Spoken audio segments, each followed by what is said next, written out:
How's it going, everybody? My name's also Games here, and today we are going to be reading Smile Dog, or Smile.JPG as others know it. But as you can tell, I got a little bit more prepared this time than I have been the past few times, including some music. I've got my webcam set up so you guys can all see me. So you can see the reactions on my face while reading these. But I normally won't be looking at the camera. I'll be looking over here because this is my second monitor over here. And this is where the recording's happening. That's where I can see everything that's happening on the recording. And I also set up a slideshow for the pictures of Smile Dog. And I've got some atmospheric music. I think I said that, I'm not sure. And I've got my lighting lighting set up pretty well, and let me just make sure everything's right. All right, here we go.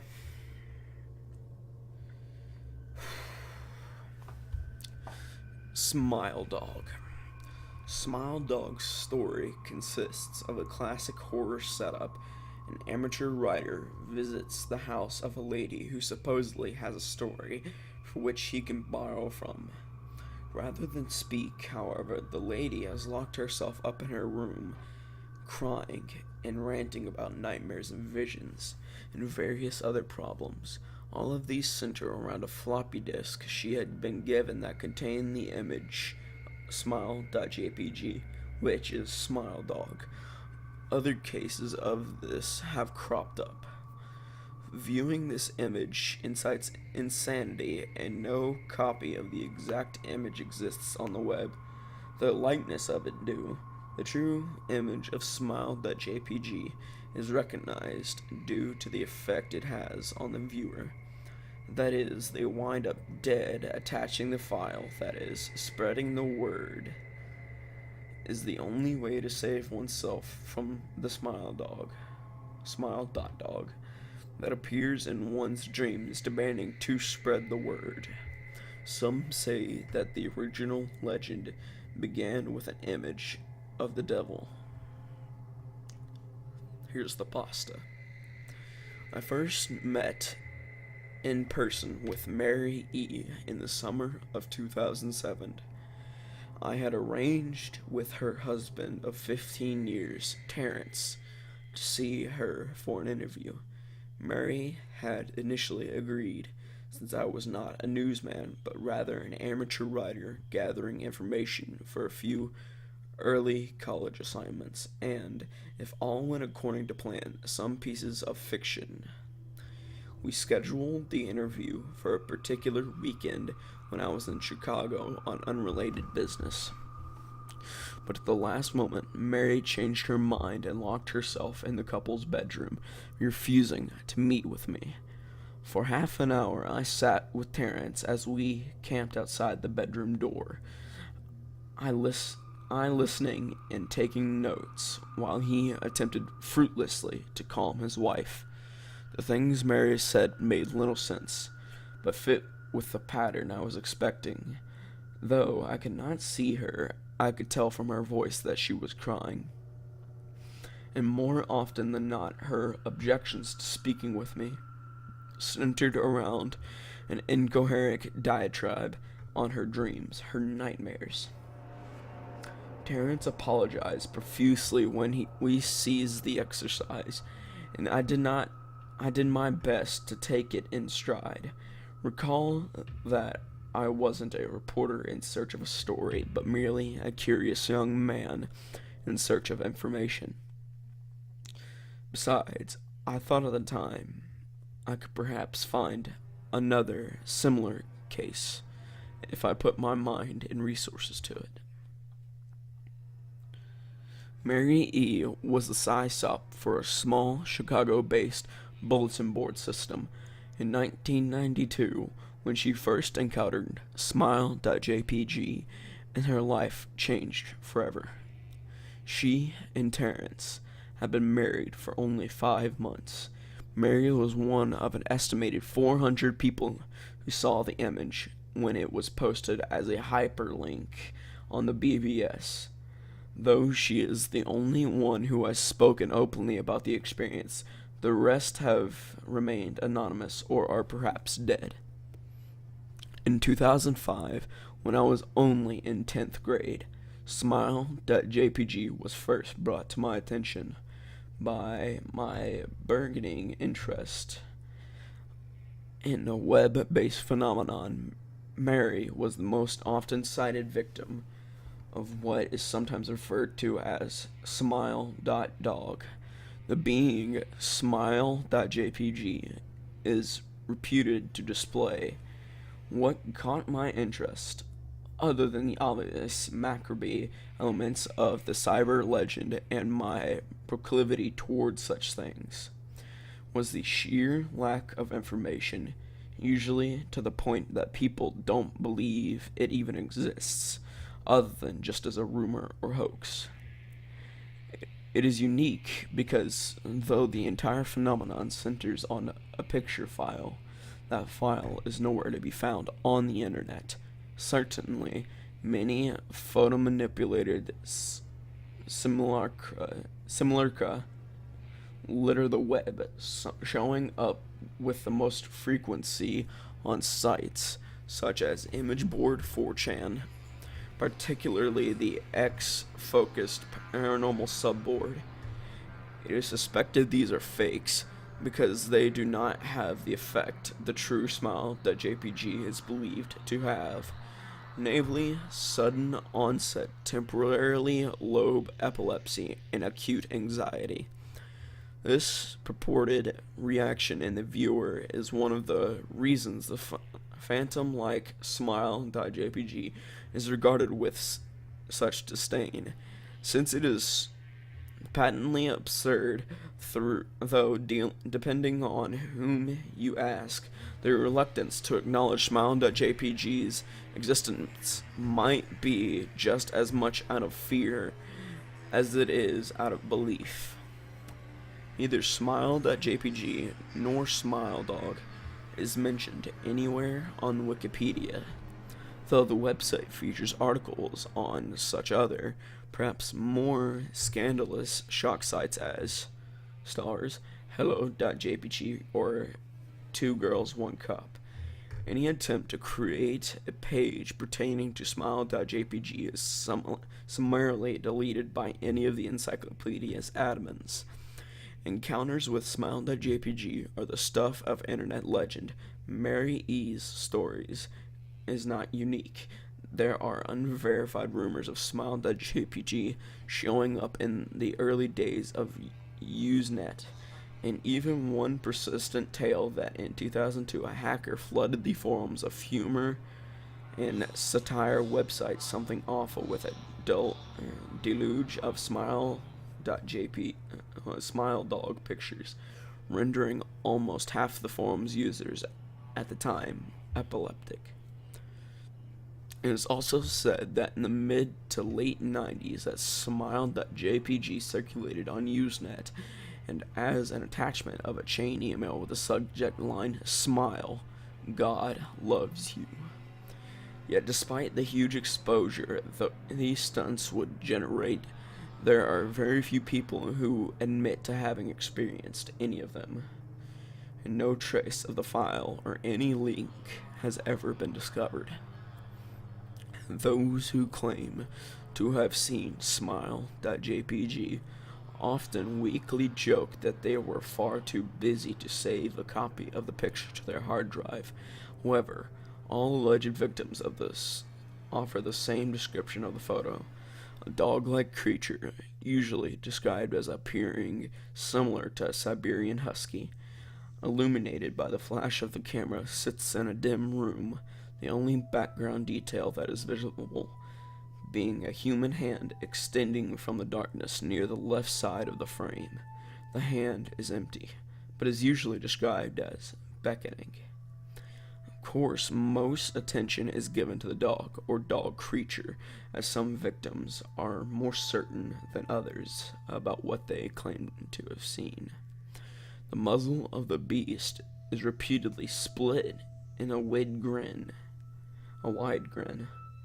revealing 2 rows of very white, very straight, very sharp, very human-like teeth.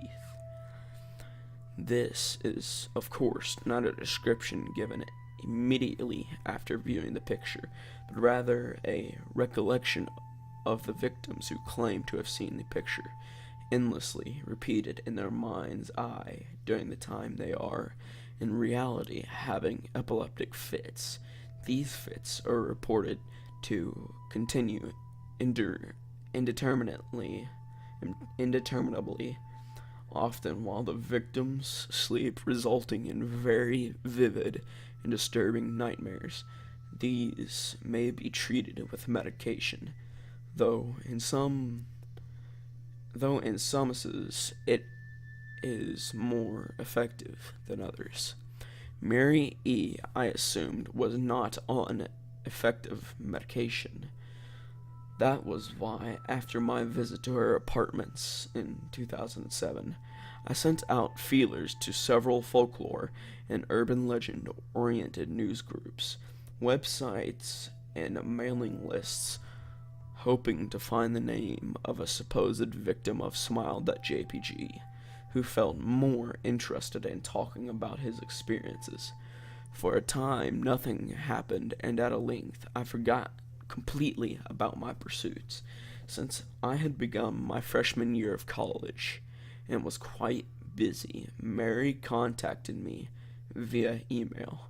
However, near the beginning of March 2008, to jml at blank.com from Mary E. at blank.net. Subject: last summer's interview. Dear Mr. L., I am incredibly sorry about my behavior last summer when you came to interview me. I hope you understand that was no fault of yours, but rather my own problems that led me to act out as I did. I realized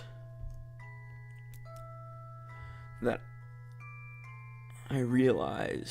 I could have handled the situation more decorously. However, I hope you will forgive me. At the time, I was afraid. You see, for 15 years, I have been haunted by Smile.JPG. Smile Dog comes to me in my sleep every night. I know that sounds silly, but it's true. There is an ineffable quality about my dreams, my nightmares, that makes them completely unlike any real dreams I have ever had. I do not move and do not speak. I simply look ahead, and the only thing ahead of me is a scene from that horrible picture.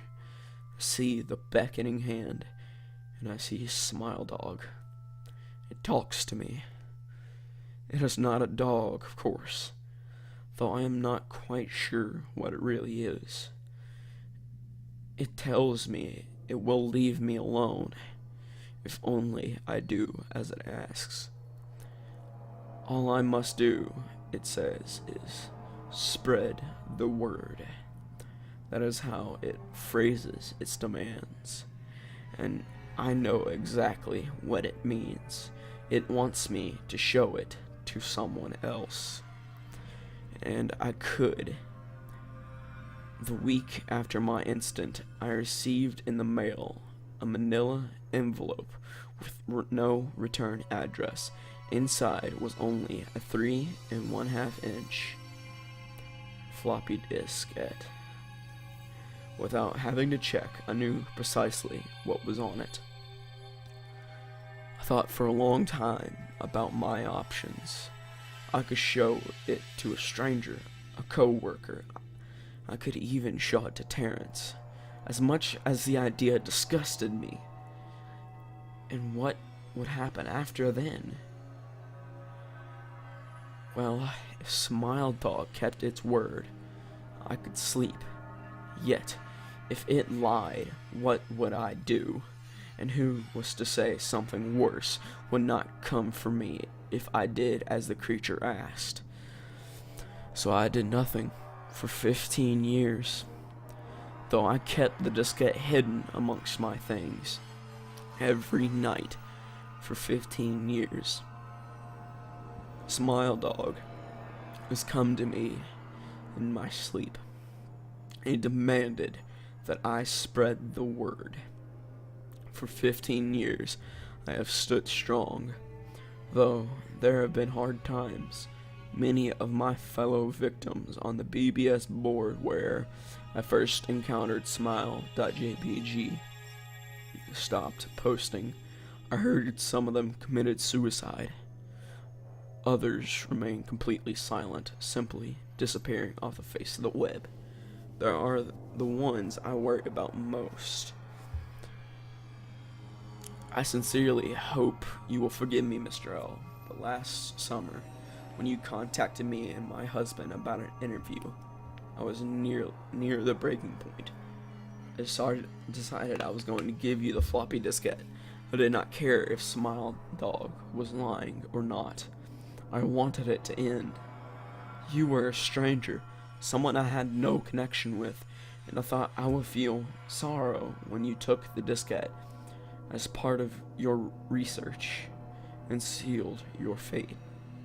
Before you arrived, I realized what I was doing was plotting to ruin your life.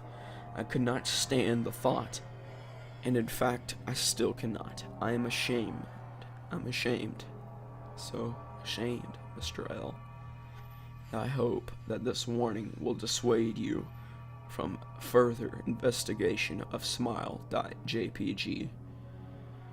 You may, in time, encounter someone who is, if not weaker than I, then wholly more depraved, someone who will not hesitate to follow Smile.Dog's orders. Stop while you are still whole. Sincerely, Mary E. Terrence contacted me later that month with the news that his wife had killed herself. While cleaning up the various things she'd left behind, closing email accounts, and the like, he happened upon the above message. He was a man in shambles. He wept as he told me to listen to his wife's advice. He'd found the diskette he revealed and burned it until it was nothing but a sinking pile of blackened plastic. The part that most disturbed him, however, was how the diskette had hissed as it melted, like some sort of animal, he said. I will admit that I was a little uncertain about how to respond to this. At first, I thought perhaps it was a joke with the couple belated playing with the situation in order to get a rise out of me. A quick check of several Chicago newspapers' online obituaries, however, proved that Mary E. was indeed dead. There was, of course, no mention of suicide in the article. I decided that for a time at least, I would not further pursue the subject of Smile.JPG, especially since I had finals coming up at the end of May. But the world has odd ways of testing us. Almost a full year after I'd returned from my disastrous interview with Mary E., I received another email to jml@blank.com from elzahir82 at blank.com. Subject: Smile. Hello.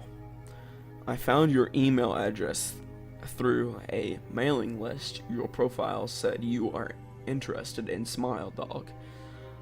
I have saw it. It is not as bad as everyone says. I have sent it to you here, just spreading the word. Smile. There's actually a smiley face, like the semicolon and the closing parentheses. That's what that is. The final line chilled me to the bone. According to my email client, there was one file attachment called naturally smile.jpg. I considered downloading it for some time. It was most likely a fake, I imagined, and even if it weren't, I was never wholly considered of Smile.JPG's peculiar powers. Mary E's account had shaken me, yes, but she was probably mentally unbalanced anyway. After all, how could a simple image do what Smile.JPG was said to accomplish? What sort of creature was it that could break one's mind with only the power of the eye? And if such things were patently absurd, then why did the legend exist at all? If I downloaded the image, if I looked at it, and if Mary turned out to be correct, if Smile Dog came to me in my dreams, demanding I spread the word, what would I do? Would I live my life as Mary had, fighting against the urge to give in until I died? Or would I simply spread the word, eager to be put to rest? And if I chose the latter route, how could I do it? Whom would I burden in turn?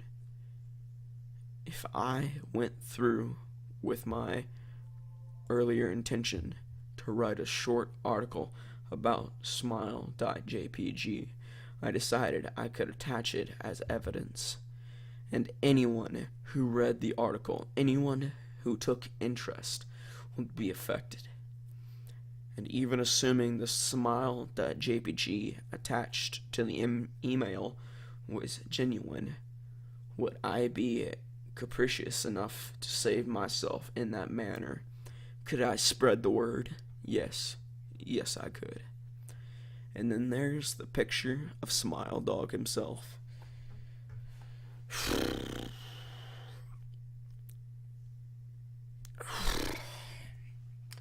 That was quite incredible. I liked that a lot. That was very good. I honestly would give that a 10 out of 10 in creepypasta-ness, or I guess you could say creepiness. But that was very good. I got really involved in the story there. That was really nice. I liked that a lot. They know how to capture your feelings of that. That was awesome. Alright, so thank you guys for watching. Don't worry about liking or subscribing, just keep the views coming. Oh yeah, I should also mention that I know I messed up multiple times there, and I know I'm not the best reader there is. I know I'm not going to be the best reader, and I know I'm never going to be that good, but no one's perfect. So I know I'm going to mess up multiple times whenever I'm reading stuff like this. So if you would just bear with me for the next few things that I read. Even though I mess up, hopefully it doesn't break the immersion too much. But thank you guys for watching. Bye.